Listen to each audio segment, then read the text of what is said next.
بسم اللہ الرحمن الرحیم۔ سامعین کرام، آپ سن رہے ہیں عمران سیریز کا ایک اردو ناول عمران کی موت، جس کے مصنف ہیں مظہر کلیم ایم اے، اور یہ اس سلسلے کی قسط نمبر 6 ہے۔ مجھے امید ہے آپ کو میری یہ کاوش پسند آ رہی ہوگی۔ آپ نے اگر ابھی تک میرا چینل کہانی گھر سبسکرائب نہیں کیا تو ابھی میرے چینل کو سبسکرائب کر کے بیل نوٹیفیکیشن آن کر لیجئے، تاکہ آنے والی ہر نئی کہانی کی اطلاع بر وقت آپ تک پہنچ سکے۔ تو یہ ہے وہ عمارت جس میں عمران موجود ہے۔ مادام برتھا نے رانا ہاؤس کی عظیم الشان عمارت پر نظریں جماتے ہوئے ٹونی سے پوچھا۔ ہاں مادام، اس وقت عمران اس عمارت میں موجود ہے، ٹونی نے جواب دیا۔ ٹھیک ہے، میں اس کے اندر جاتی ہوں، تم میرے ساتھ چلو۔ جیسے ہی عمران کو دیکھنا مجھے بتا دینا، مادام برتھا نے کچھ سوچتے ہوئے کہا۔ مگر مادام، آپ عمارت میں داخل کیسے ہوں گی؟ ٹونی نے حیرت بھرے لہجے میں مادام برتھا کے بھاری بھرکم جسم کو دیکھتے ہوئے کہا۔ میں کال بیل بجاتی ہوں اور غیر ملکی بلڈنگ ڈیزائنر کے روپ میں اس عمارت کو دیکھنے کی خواہش ظاہر کروں گی، مادام برتھا نے کہا۔ مادام، ناراضگی معاف، آپ عمران کو نہیں جانتی، ورنہ ایسا منصوبہ کبھی نہ بناتی۔ عمران تو اپنے سائے سے بھی ہوشیار رہتا ہے، اسے غفلت میں تو مارا جا سکتا ہے، مگر ایسے نہیں جیسے آپ سمجھ رہی ہیں۔ اگر اتنی آسانی سے وہ مارا جا سکتا تو شاید اب تک لاکھوں بار مر چکا ہوتا، ٹونی نے برا سا منہ بناتے ہوئے کہا۔ ٹونی، تمہیں یہ منصوبہ بظاہر اہم خانہ نظر آ رہا ہوگا، مگر تم دیکھنا کہ اس اہم خانہ منصوبے کا کیا نتیجہ نکلتا ہے۔ منصوبہ جتنا سادہ ہوگا اتنی ہی اس کی کامیابی یقینی ہوگی، مادام نے ٹونی کو سمجھاتے ہوئے کہا۔ مگر مادام، عمران مجھے پہچانتا ہے، جیسے ہی وہ مجھے آپ کے ساتھ دیکھے گا فوراً ہوشیار ہو جائے گا، ٹونی نے اپنی جان چھڑواتے ہوئے کہا۔ او واقعی، یہ بات تو ہے۔ اچھا، تم ایسا کرو، یہیں باہر ہی ٹھہرو، میں اکیلی اندر جاتی ہوں، میں خود ہی اسے تلاش کر لوں گی۔ مادام بھی اپنے منصوبے پر اڑی ہوئی تھی۔ جیسے آپ کی مرضی، بہرحال ایک بار پھر کہہ دوں کہ انتہائی ہوشیار رہیے گا، آپ کی ذرا سی غفلت آپ کو نقصان پہنچا سکتی ہے، ٹونی نے کہا۔ ارے تم میری فکر چھوڑ دو، میں اپنی حفاظت خود کر سکتی ہوں، مادام برتھا نے مسکراتے ہوئے کہا، اور پھر وہ تیز تیز قدم اٹھاتی پھاٹک کی طرف بڑھی۔ پھاٹک کے قریب پہنچ کر اس نے کال بیل کا بٹن دبا دیا۔ ٹونی مادام کے پھاٹک کی طرف بڑھتے ہی تیزی سے آگے بڑھ کر ایک ریستوران میں داخل ہو گیا۔ وہ وہاں بیٹھ کر اطمینان سے نگرانی کرنا چاہتا تھا۔ مادام کو کافی دیر انتظار کرنا پڑا، پھر پھاٹک کی ذیلی کھڑکی کھلی اور ایک لہیم شہیم حبشی جھک کر باہر آ گیا۔ اس نے خاکی رنگ کی وردی پہنی ہوئی تھی اور اس کے دونوں پہلوؤں پر ہولسٹر لٹک رہے تھے، جن میں ریوالوروں کی موجودگی صاف دکھائی دے رہی تھی۔ حبشی نے عجیب سی نظروں سے مادام کو دیکھا، اس کے چہرے پر ناگواری کے آثار نمایاں تھے۔ کیا بات ہے؟ حبشی نے، جو جوزف تھا، اکڑے ہوئے لہجے میں پوچھا۔ یہ بلڈنگ کس کی ہے؟ مادام برتھا نے بڑے نرم انداز میں سوال کرتے ہوئے کہا۔ رانا طہور علی صندوقی کی۔ کیوں، کیا بات ہے؟ کیا کوئی نیا ٹیکس لگانے آئی ہو؟ جوزف نے جواب دیا۔ نہیں، تمہیں غلط فہمی ہوئی ہے مسٹر، میرا نام برتھا ہے اور میں ایکریمیا میں بلڈنگ ڈیزائنر ہوں۔ یہاں تمہارے ملک میں مطالعاتی دورے پر آئی ہوئی ہوں۔ یہ خوبصورت بلڈنگ نظر آئی تو میں نے سوچا اندر سے اچھی طرح دیکھ لوں، مادام برتھا نے جواب دیا۔ یہ کوئی وقت ہے بلڈنگ دیکھنے کا؟ اس وقت باس فارغ نہیں ہے، پھر کبھی آنا، جوزف نے اسی طرح اکھڑے ہوئے لہجے میں کہا، اور پھر واپس مڑ گیا۔ سنو، اپنے باس کو پیغام دے دو، اگر وہ انکار کر دے گا تو میں چلی جاؤں گی، مادام نے کہا۔ میں نے کہہ جو دیا کہ پھر کسی وقت آنا، اس وقت ہمیں فرصت نہیں ہے تمہیں بلڈنگ دکھانے کی، جوزف نے پہلے سے زیادہ سخت لہجے میں کہا، اور پھر تیزی سے کھڑکی میں غائب ہو گیا۔ مگر مادام برتھا بھلا اتنی آسانی سے کہاں جانے والی تھی؟ اس نے ہاتھ اٹھا کر ایک بار پھر کال بیل کا بٹن دبا دیا، اور اس بار اس نے اس وقت تک کال بیل کے بٹن سے انگلی نہ ہٹائی جب تک وہ دوبارہ جوزف باہر نہ آ گیا۔ کیا مصیبت ہے؟ دفع ہو جاؤ ورنہ، جوزف نے انتہائی غصیلے لہجے میں کہا، اور تیزی سے ریوالور باہر نکال لیا۔ میں یہ بلڈنگ دیکھے بغیر نہیں جاؤں گی، اور اگر تم نے مجھے ریوالور کی دھمکی دی تو میں یہاں سے سیدھی پولیس اسٹیشن چلی جاؤں گی اور انہیں کہوں گی کہ تم نے مجھے ریوالور دکھا کر لوٹنے کی کوشش کی ہے۔ مادام برتھا نے بھی اس بار لہجہ سخت کر لیا تھا۔ تم احمق عورت، تمہاری یہ جرت کہ مجھے دھمکی دو، دفع ہو جاؤ، اور شکر مناؤ کہ میں عورتوں پر ہاتھ اٹھانے کا عادی نہیں ہوں، نہیں تو ایک مکے سے تمہاری کھوپڑی توڑ دیتا، جوزف نے غصے سے کہا۔ اور پھر اس سے پہلے کہ مادام برتھا کوئی جواب دیتی، کھڑکی میں ایک اور نوجوان کا چہرہ دکھائی دیا۔ دوسرے لمحے وہ باہر آ گیا، اس کا لباس غنڈوں جیسا تھا۔ کیا بات ہے جوزف، کیوں شور مچا رہے ہو؟ نوجوان نے سخت لہجے میں کہا۔ باس، یہ عورت زبردستی اندر آنا چاہتی ہے، کہتی ہے میں بلڈنگ ڈیزائنر ہوں، بلڈنگ دیکھنا چاہتی ہوں، جوزف نے غصیلے لہجے میں کہا۔ آپ رانا طیہور علی صندوقی ہیں؟ مادام نے نوجوان سے مخاطب ہو کر کہا، کیونکہ اس نے جوزف کو اسے باس کہتے سن لیا تھا۔ آپ کو ان سے کیا کام ہے؟ نوجوان جو عمران تھا مادام کو گہری نظروں سے دیکھتے ہوئے بولا، مجھے ان سے کوئی کام نہیں، میں ایکریمیا کی بلڈنگ ڈیزائنر ہوں، اس ملک میں مطالعاتی دورے پر آئی ہوئی ہوں، یہاں سے گزرتے ہوئے یہ بلڈنگ نظر آئی، مجھے اس کا ڈیزائن بے حد پسند آیا ہے، میں نے سوچا اسے ایک نظر اندر سے دیکھ لوں، مگر یہ حبشی مجھے یوں دھتکار رہا ہے جیسے میں کوئی بھکارن ہوں۔ مادام برتھا نے تلخ لہجے میں کہا، اوہ آئی ایم سوری میڈم، یہ عورتوں کا دشمن ہے، اس لیے سیدھے منہ بات نہیں کرتا، آئیے میرے ساتھ، میں آپ کو بلڈنگ دکھا دیتا ہوں۔ عمران نے مسکراتے ہوئے کہا اور پھر جوزف سے مخاطب ہو کر کہا، جوزف پھاٹک کھولو تاکہ میڈم اندر آ سکیں۔ عمران نے جوزف سے مخاطب ہو کر کہا، اور جوزف برا سا منہ بناتے ہوئے واپس مڑ گیا۔ مجھے مادام فلورا کہتے ہیں، اور آپ؟ مادام برتھا نے مسکراتے ہوئے اپنا تعارف کروایا۔ میں رانا صاحب کا سیکرٹری ہوں، میرا نام علی عمران ہے، عمران نے مسکراتے ہوئے کہا، اور مادام کی آنکھوں میں اچانک کامیابی کی چمک ابھر آئی۔ نوجوان کا قد و قامت عمران جیسا ہی تھا، صرف چہرہ بدلا ہوا تھا، اور مادام برتھا جانتی تھی کہ میک اپ سے شکل بدلی جا سکتی ہے۔ جوزف نے پھاٹک کھول دیا تھا اور اب وہ دونوں اندر داخل ہو گئے۔ جوزف نے پیچھے پھاٹک بند کر دیا۔ جوزف، تم بلیو روم میں جاؤ، وہاں رانا صاحب موجود ہیں، میں میڈم کو عمارت دکھا کر ابھی آتا ہوں، عمران نے جوزف سے مخاطب ہو کر کہا، اور جوزف سر ہلاتا ہوا تیزی سے عمارت کی طرف بڑھتا چلا گیا۔ بہت خوبصورت عمارت ہے، اس کا ڈیزائن کس نے بنایا تھا؟ مادام برتھا نے عمارت کی طرف چلتے ہوئے بڑے تعریفانہ لہجے میں کہا، آپ کے اس خادم نے نقشہ بنایا تھا، مگر یہاں کے سرکاری ڈیزائنروں نے نقشہ فیل کر دیا، مگر رانا صاحب بھی ایک ضدی آدمی ہیں، انہوں نے یہ عمارت بنا ڈالی، اور سرکاری ڈیزائنر بیچارے سر پیٹتے رہ گئے۔ عمران نے مسکراتے ہوئے کہا، اوہ پھر تو آپ میں بلڈنگ ڈیزائن کی خدا داد صلاحیتیں ہیں، مادام نے کہا، اور جان بوجھ کر اپنی رفتار آہستہ کر لی تاکہ عمران ذرا سا آگے ہو جائے تو وہ زہریلی سوئی کا وار اس کی پشت پر کر سکے، کیونکہ مادام کے خیال میں اس وقت میدان صاف تھا اور وہ آسانی سے عمران کا خاتمہ کر کے عمارت سے باہر جا سکتی تھی۔ اس کا منصوبہ کامیاب رہا اور عمران 2 قدم آگے بڑھ گیا۔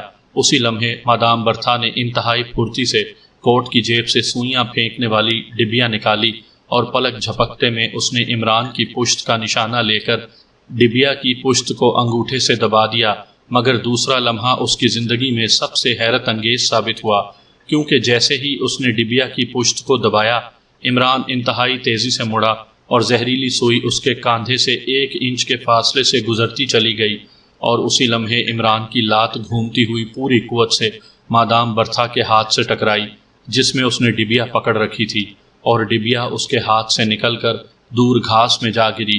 اب عمران کے ہاتھ میں ریوالور چمک رہا تھا۔ اتنی آسانی سے مرنے والی آسامی نہیں ہوں مادام برتھا۔ عمران نے ریوالور کی نال مادام برتھا کے بھاری جسم کی طرف اٹھاتے ہوئے کہا، مگر تم میرا نام کیسے جانتے ہو؟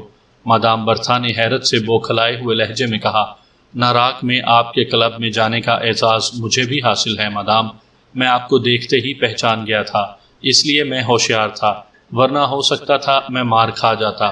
عمران نے مسکراتے ہوئے جواب دیا، اوہ، مادام نے جواب دیا، اور اسی لمحے مادام بھاری بھرکم جسم رکھنے کے باوجود انتہائی تیزی سے اچھلی، اور اس کی لات پوری قوت سے عمران کے اس ہاتھ پر پڑی جس میں اس نے ریوالور پکڑا ہوا تھا، اور ریوالور عمران کے ہاتھ سے ٹھیک اسی طرح نکل گیا جیسے مادام کے ہاتھ سے ڈبیاں نکلی تھی۔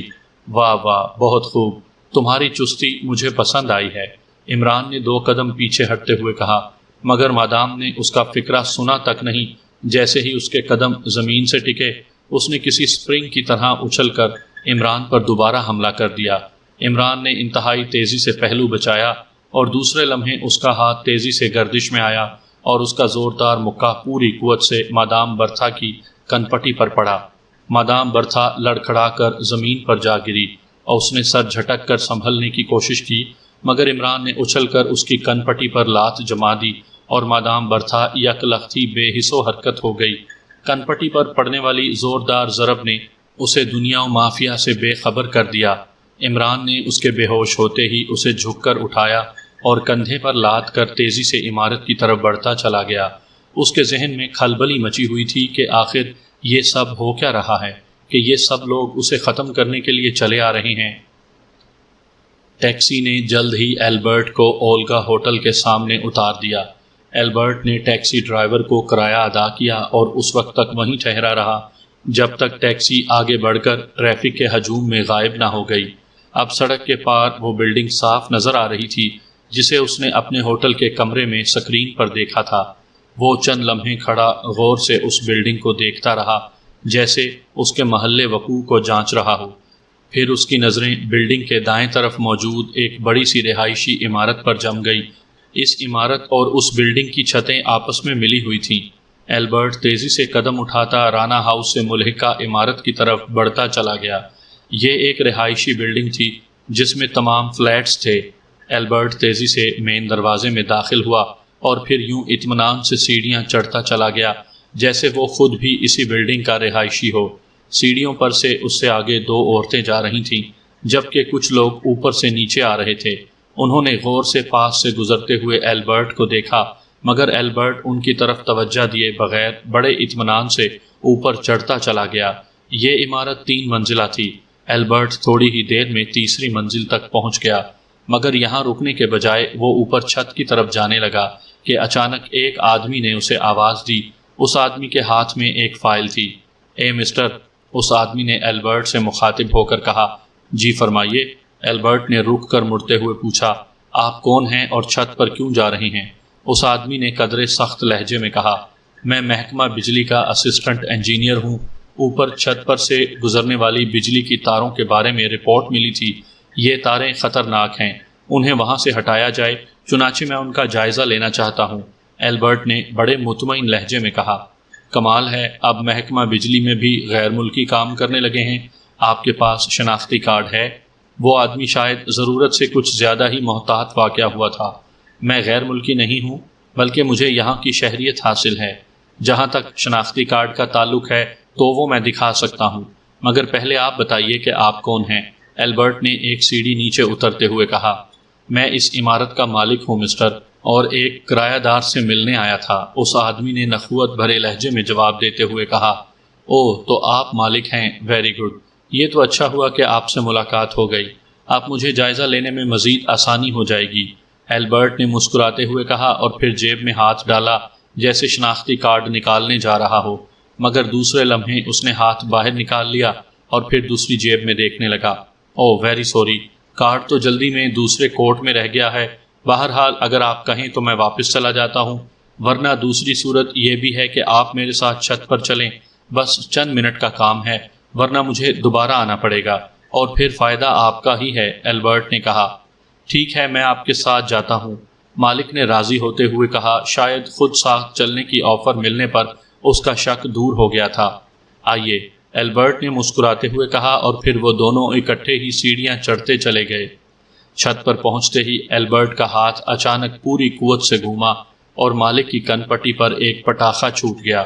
دوسرے لمحے مالک لہراتا ہوا چھت پر گر گیا۔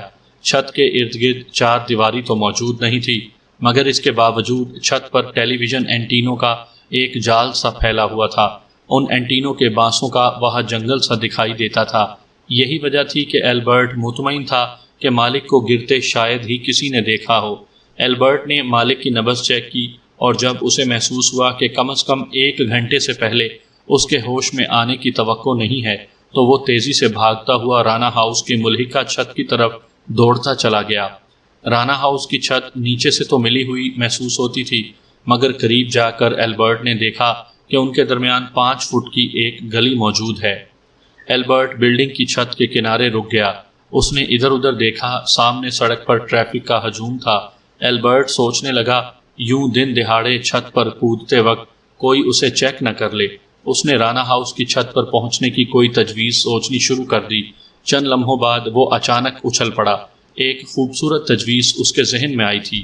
اس نے 2-3 ٹیلی ویژن اینٹینوں کے بانس اکھاڑے اور پھر ان اینٹینوں کو ان کی تاروں سے ایک دوسرے سے جوڑ کر باندھ دیا اور ان کے دونوں سائیڈوں پر بانس باندھ دیے۔ اس طرح ایک مضبوط سی سیڑھی وجود میں آ گئی۔ البرٹ نے سیڑھی کا دوسرا سرا رانا ہاؤس کی چھت پر ٹکایا اور پھر تیزی سے اینٹینوں کے درمیان بانس پر قدم رکھتا ہوا رانا ہاؤس کی چھت پر پہنچ گیا۔ سیڑھی کا چکر اس نے اس لیے چلایا تھا کہ اگر کوئی دیکھ بھی رہا ہو تو یہی سمجھے کہ کوئی مزدور دونوں چھتوں پر کام میں مصروف ہے، اس لیے باقاعدہ سیڑھی رکھی گئی ہے۔ رانا ہاؤس کی چھت پر پہنچتے ہی البرٹ تیزی سے دوڑتا ہوا سیڑھیوں کی طرف بڑھتا چلا گیا۔ وہ ہر ممکن تیزی سے کام مکمل کر کے واپس رہائشی بلڈنگ کی چھت پر پہنچنا چاہتا تھا تاکہ مالک بلڈنگ کے ہوش میں آنے سے پہلے ہی بلڈنگ سے باہر نکل جائے۔ سیڑھیوں کا دروازہ کھلا ہوا تھا، اس لیے البرٹ اطمینان سے سیڑھیاں اترتا ہوا نچلی منزل پر پہنچ گیا۔ نچلی منزل پر سیڑھیاں ایک راہداری میں نکلتی تھیں۔ البرٹ اس راہداری میں چلتا ہوا آگے بڑھتا چلا گیا۔ راہداری کے آخر میں سیڑھیاں ایک بار پھر نیچے اتر رہی تھیں۔ وہ ان سیڑھیوں سے اترتا ہوا سب سے نچلی منزل پر آ گیا، مگر ابھی چند سیڑھیاں باقی تھیں کہ اچانک اسے ایک چھوٹی سی راہداری بائیں طرف دکھائی دی۔ اس راہداری میں روشن دان نظر آ رہے تھے، جن میں سے ایک روشن دان روشن تھا جبکہ باقی تاریک پڑے ہوئے تھے۔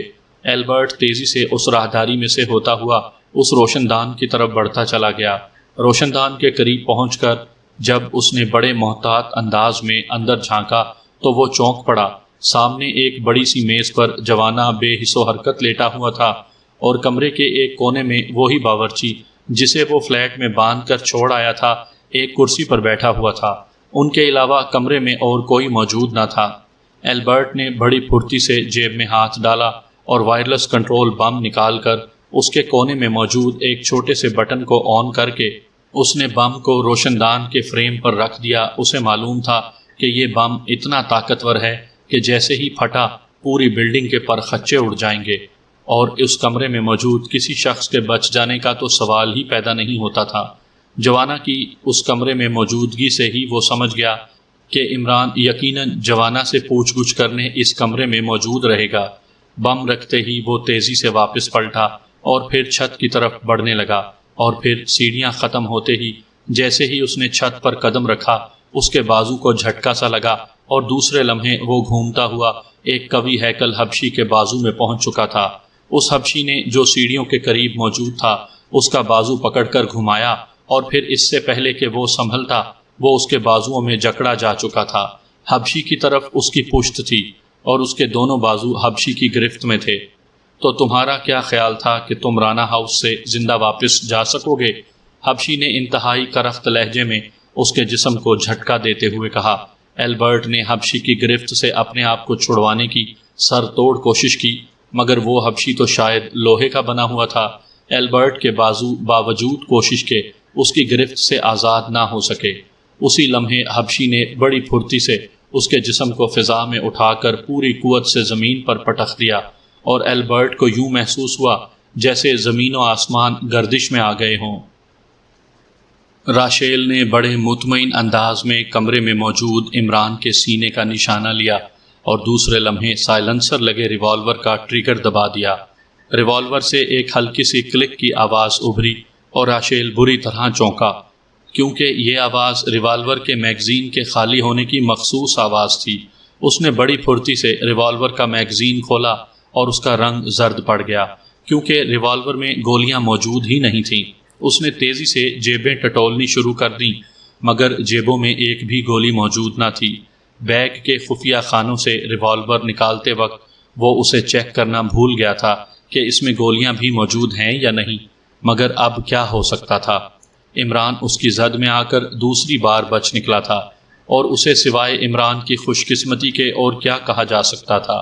اس سے پہلے راشیل کچھ سوچتا، اچانک کمرے میں گھنٹی کی تیز آواز گونج اٹھی۔ جوزف، دیکھو کوئی کال بیل بجا رہا ہے، عمران نے چونک کر حبشی سے کہا، اور حبشی تیزی سے دروازے کی طرف بڑھتا چلا گیا۔ اب راشیل پھنس گیا تھا، کیونکہ وہ عین دروازے کے اوپر موجود تھا اور جوزف نے انہی سیڑھیوں سے گزرنا تھا جو دروازے تک پہنچ کر ختم ہو جاتی تھی۔ راشیل سمٹ کر جالیوں سے لگ گیا۔ اس نے دروازہ کھلنے کی آواز سنی اور پھر جوزف تیزی سے سیڑھیاں پلانگتا ہوا اوپر چڑھتا چلا گیا۔ چونکہ اس کی راشیل کی طرف پشت تھی، اس لیے فی الحال تو راشیل نظروں میں آنے سے بچ گیا تھا، مگر اسے معلوم تھا کہ جیسے ہی یہ کالا دیو واپس آئے گا اس کی نظریں سیدھی راشیل پر ہی پڑیں گی اور پھر بغیر ریوالور کے وہ کسی بھیگے ہوئے چوہے کی طرح ان کی گرفت میں آ جائے گا۔ چنانچہ اس نے فوری طور پر وہاں سے نکل جانے کا فیصلہ کیا۔ چنانچہ جیسے ہی جوزف سیڑھیاں طے کر کے راہداری میں غائب ہوا، راشیل نے شیڈ پر جھک کر دونوں ہاتھ ٹکائے اور پھر احتیاط سے سیڑھیوں پر آیا۔ دوسرے لمحے وہ سیڑھیاں طے کرتا ہوا راہداری میں آ گیا۔ اس کا دل واپس جانے کو نہیں چاہ رہا تھا، کیونکہ ہو سکتا تھا کہ حالات بدل جاتے اور پھر اسے شکار کے خاتمے کے لیے موقع ملتا یا نہیں، مگر اب سارا مسئلہ گولیوں کا تھا۔ راہداری میں پہنچتے ہی اس نے فوری طور پر ایک فیصلہ کیا اور اس نے راہداری میں موجود دروازوں کو آزمانا شروع کر دیا۔ ایک دروازہ کھلا ہوا تھا، چنانچہ اسے کھول کر وہ اندر داخل ہو گیا۔ اس نے اندر جاتے ہی دروازہ بند کر دیا۔ یہ ایک خاصا بڑا کمرہ تھا۔ راشیل چند لمحے دروازے کے ساتھ کھڑا رہا۔ جب اسے راہداری میں کوئی آہٹ سنائی نہ دی تو اس نے جیب میں پڑی ہوئی پینسل ٹارچ نکالی اور کمرے کا جائزہ لینا شروع کر دیا۔ یہ کمرہ ڈریسنگ روم کے طور پر استعمال ہوتا تھا، کیونکہ اس میں چاروں طرف الماریاں تھیں جن میں مختلف قسم کے لباس لٹکے نظر آ رہے تھے۔ راشیل نے ان کپڑوں کی تلاشی لینی شروع کر دی۔ اس کا خیال تھا کہ شاید کسی جیب میں پڑا ہوا کوئی ریوالور مل جائے گا، مگر سب کپڑے خالی تھے۔ اسی لمحے اسے راہداری میں کسی کے قدموں کی آوازیں سنائی دیں تو اس نے پھرتی سے پینسل ٹارچ بجھا دی اور سانس روک کر تیزی سے دیوار کے ساتھ لگ کر کھڑا ہو گیا۔ قدموں کی آوازیں دروازے کے سامنے سے گزر کر آگے بڑھتی چلی گئیں۔ جب آوازیں دور جاتے جاتے معدوم ہو گئیں تو اس نے ایک بار پھر ٹارچ چلا لی اور ادھر ادھر پڑے ہوئے دوسرے سامان کا جائزہ لینا شروع کر دیا۔ اس کا دل کہہ رہا تھا کہ اسے یہاں اپنے مطلب کی کوئی نہ کوئی چیز مل جائے گی۔ اچانک ایک کونے میں پڑی ہوئی اٹیچی کیس کو کھولتے ہی اس کی آنکھیں چمک اٹھیں، کیونکہ اٹیچی کیس میں مختلف قسم کے ریوالور اور پستول بھرے ہوئے تھے۔ اس نے پستول اور ریوالور اٹھا کر انہیں کھولا اور میگزین چیک کرنے لگا، مگر یہ دیکھ کر وہ حیران رہ گیا کہ سارے ریوالور اور پستول خالی تھے۔ اس نے ان پستولوں اور ریوالوروں کو فرش پر احتیاط سے رکھا اور اٹیچی کیس کے نچلے حصے میں ہاتھ مارنے لگا کہ شاید کوئی بھولی بھٹکی گولی ہاتھ لگ جائے۔ پھر اچانک وہ اچھل پڑا، کیونکہ اٹیچی کیس کے نچلے حصے میں مختلف قسم کی گولیاں خاصی تعداد میں موجود تھیں۔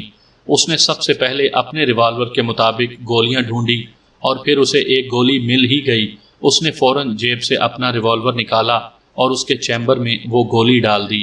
دوسرے ریوالور اور پسٹل تو اٹیچی کیس میں موجود تھے، مگر ان میں سائلنسر فٹ نہ تھے اور نہ ہی راشیل کے مخصوص ریوالور کا سائلنسر ان میں سے کسی پر فٹ آتا تھا۔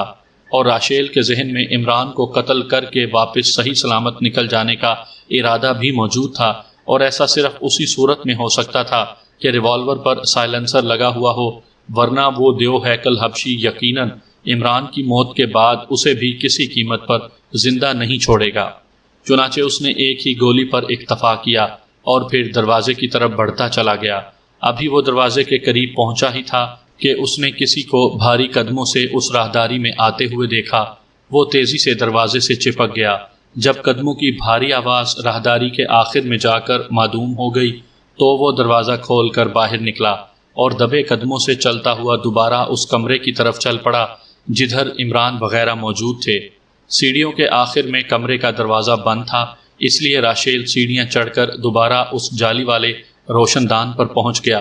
روشن دان کے نیچے بنے ہوئے شیڈ سے آنکھ لگاتے ہی وہ ایک بار پھر اچھل پڑا، کیونکہ اس بار کمرے میں ایک نیا ہی منظر تھا۔